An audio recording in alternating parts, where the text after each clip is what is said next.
Tout le monde a entendu parler des droits de l'homme, on sait ce que c'est. On a également entendu parler du droit à la santé. C'est quelque chose qui nous parle. Mais est-ce que vous avez entendu parler des droits sexuels? Eh bien, c'est un projet qui est en cours, que j'ai lu, dont je vous donnerai les liens, parce qu'il faut absolument que toutes les familles soient au courant de ça.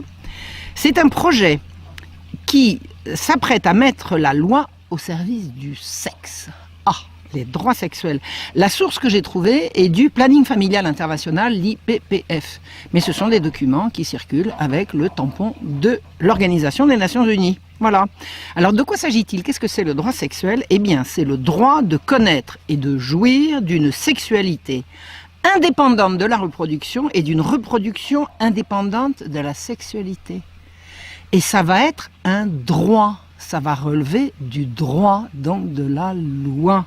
Voilà. À l'ONU, une certaine Najat Vallaud-Belkacem, bien connue des internautes de ce site, a dit « La santé et les droits sexuels et reproductifs doivent devenir une question prioritaire. » La priorité, c'est pas le chômage, c'est pas la guerre, c'est pas l'horreur et l'enfer qui s'avancent, non, c'est le fait de pouvoir ou non octroyer des droits sexuels. À qui, au fait? Ah bien, à tout le monde. Toute personne aura le droit d'exercer sa liberté de pensée, d'opinion et d'expression en matière de sexualité, d'orientation sexuelle, d'identité de genre. Je crois que ça n'existait pas. Enfin, je rappelle que Mme Najat Vallaud-Belkacem a prétendu il n'y a guère que l'identité de genre, que le problème de genre n'existait pas.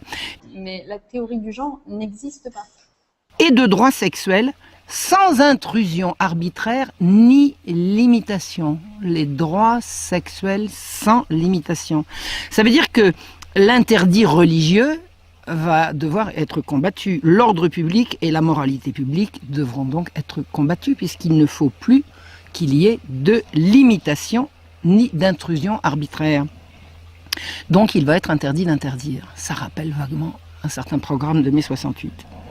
À qui ce droit sexuel vont-ils être accordés? Eh bien, à tout le monde, y compris aux déviants de toutes sortes. Les droits sexuels sont les droits sexuels inaliénables et indivisibles.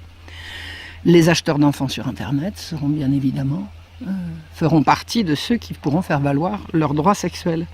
Et ce sont des droits qui vont être reconnus aux enfants.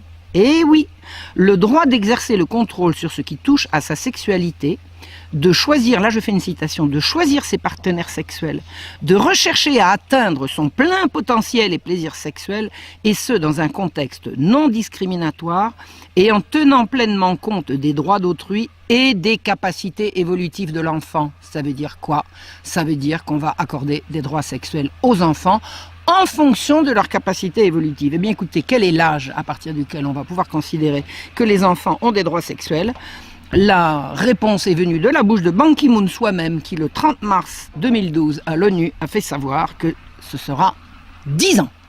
À partir de 10 ans, les enfants pourront jouir de leurs droits sexuels. Alors évidemment, à partir de 10 ans, ça veut dire que les droits sexuels des enfants vont s'opposer aux droits des parents.